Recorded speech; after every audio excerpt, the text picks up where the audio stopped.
Hello, friends. This is Dave Hurwitz, executive editor at ClassicsToday.com, and I'm so excited. Boy, oh boy, is this a hot one. Yes, look! Bernard Herrmann's film scores on Phase 4. Of course, it would be nice if Phase 4 would release everything else Bernard Herrmann did as well in a separate box, but I'll settle for the film score recordings. 7 discs, original jackets, original content, original timings. It's okay. On Decca, Phase 4, glitzily recorded. Oh, God, I love this stuff. I mean, Bernard Herrmann was such a fantastic composer of film music, as everybody agrees. I think he's probably one of the few composers I've never seen a dissenting voice who said that he was not one of the all-time greats at what he did. And he made very, very enjoyable suites of a lot of his film scores. He did all of his own orchestrations. He kept every scrap of music he wrote. He organized it all, and then he dropped dead, young, at the peak of his form. Not a bad life, all things considered. I mean, just amazing, amazing workmanship in these pieces. And let's just see what's in it, because I know every single one of you is going to want this box. I mean, it's not even a question. It's not even a question. All right. I have the bookie here. Well, let's look at the original covers. Let's take them out one at a time, shall we? It's more fun that way. Okay, you ready? Disc number 1. This is Herrmann's The Great Movie Thrillers. Here they are, pieces of a jigsaw puzzle. And in order to find out, most of them, of course, I think they're all Hitchcock thrillers, but let's see what they are, because I'll have to go to the booklet, because it's not on the back of that thing. Okay, what do we get? Psycho! Oh, we get the narrative for orchestra. Gosh, that's wonderful. And boy, does Herrmann play this music well. My goodness, he plays it well. I mean, it has more slashing attack, but in the lyrical subjects, that rich, romantic upwelling of tone. I mean, modern conductors who play this music, and a lot of them do, really need to listen to this recording of it, because he does it better than just about anybody else who's come since. He really does. And then, let's see, we get a couple things from Marnie, the prelude and hunting scene. And then we get the Overture to North by Northwest, which is just fabulous. Why that isn't played as a concert overture? It's 3 minutes long. It's like the same length as the Overture to the Marriage of Figaro. It ought to get played constantly. It really should. Did you ever notice the descending woodwind scale at the end of the Overture to North by Northwest? It comes from the end of the third movement of Elgar's Second Symphony. Because, Herrmann was a huge Anglophile and loved British music. And boy, oh boy, can you tell. It's interesting moments when bits of it come to the surface. And then we get Vertigo, suite from Vertigo. And then we get the fabulous Portrait of Hitch. The Portrait of Hitchcock, which consists of music from The Trouble with Harry, which is such a great movie. Anyway, so that's disc 1. Disc 2 is music from great film classics. There it is. There it is. There, that's better. It doesn't have as much glare. Music from great film classics. And the great film classics are, let's see, Jane Eyre. This is, Jane Eyre. God, was that a heavy-duty movie? It was a heavy-duty book. I mean, what do you expect? And The Snows of Kilimanjaro, which is just wonderful. And Citizen Kane, which is, of course, voted the greatest movie of all time by everybody, and one of the greatest film scores of all time to go with the greatest movie of all time. And The Devil and Daniel Webster.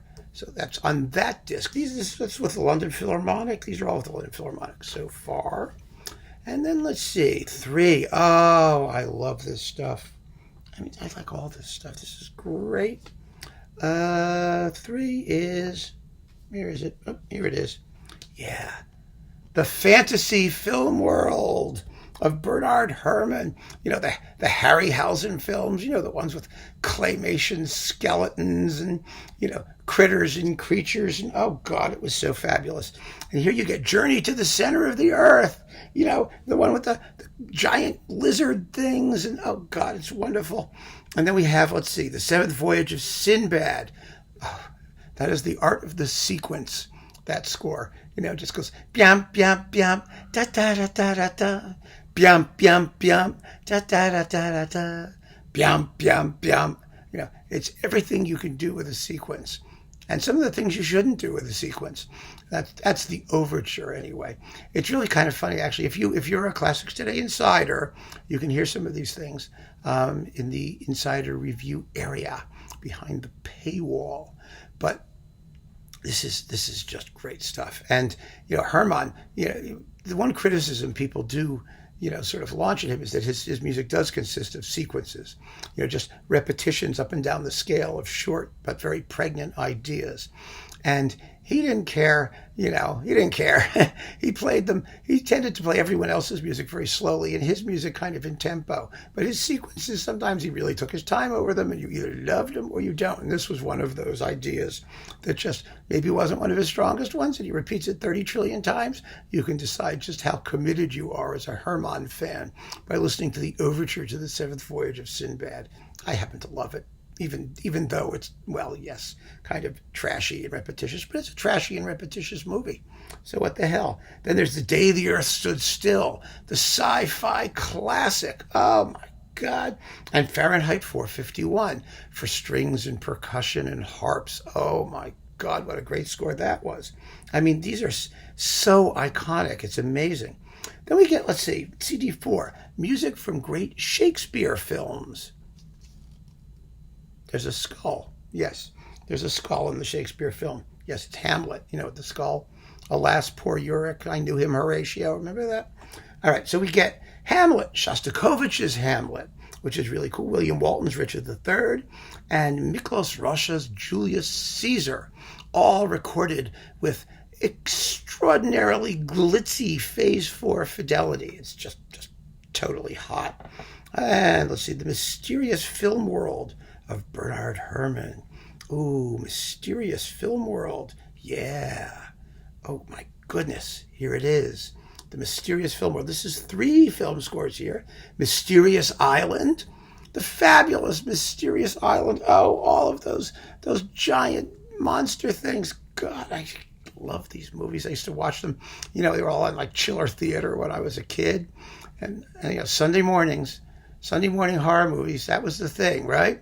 God, it was great on Channel 11 if you lived in the New York metropolitan area. And then we had Jason and the Argonauts. And finally, The 3 Worlds of Gulliver. That was a fun movie, too. And that gave Herrmann the opportunity for each of the 3 worlds to really create a musical portrait of each, which he did exceptionally well. He really was marvelous. I mean, it's just so much fun. What's this one now? Great British film music. And here it is. You get Constant Lambert's Anna Karenina. It's been a while since we heard that. And Arnold Bax's Oliver Twist. And Arthur Benjamin, An Ideal Husband. And William Walton's Escape Me Never. And Vaughan Williams, The Invaders from the 49th Parallel. And let's see, Arthur Bliss, Things to Come. The Fabulous Things to Come Suite. Great stuff. I keep saying this, but it's true. And then last but not least, definitely not least, the complete film score, more or less. I think this is just about complete, from Obsession. Yes, Obsession. And this is like the most extended thing that you get here. Is this the court and the yeah, that's it. Obsession. It's obsessive. And it's just wonderful. So, the sound, as I've said, is Phase 4, multi-mic'd to the hilt, and unbelievably glitzy and impactful, and I just love listening to it. And this is just one of those box sets that, I mean, it's probably going to be like a limited edition. I'll bet they sell 1 million of them because, it gets outside of the classical ghetto. It appeals to the film music set as well, the classic film score people. And so maybe this will stay around for a while, but I would not wait. I would just go out and grab it or download it or do whatever you need to do with it, because this you really, really need. Isn't it kind of amazing it took them this long to do it? I'm kind of shocked, actually. I don't know. Maybe it's because Bernard Herrmann really is a classic now. He's considered classic, because of the quality of his work and the respect in which it's held. So maybe perversely that counted against them doing things other than, releasing film scores and soundtracks from the most recent Hollywood blockbuster, something, Die Hard Part 7 or whatever it was, or, the next in the Star Trek franchise, or one of those, Fantastic Four things, or whatever they are, Spider-Man. But these were iconic scores, all of them. They really are. Well chosen, fantastically conducted, brilliantly recorded, just a fantastic series. One that I hope these things stay in print forever, but they probably won't. And you got to get off your butts and whip out your wallets and grab it while you can. Bernard Herrmann, the complete Phase 4 film score recordings, all 7 albums in a nicely priced box. Go for it, folks. Keep on listening. Thanks for joining me. Take care.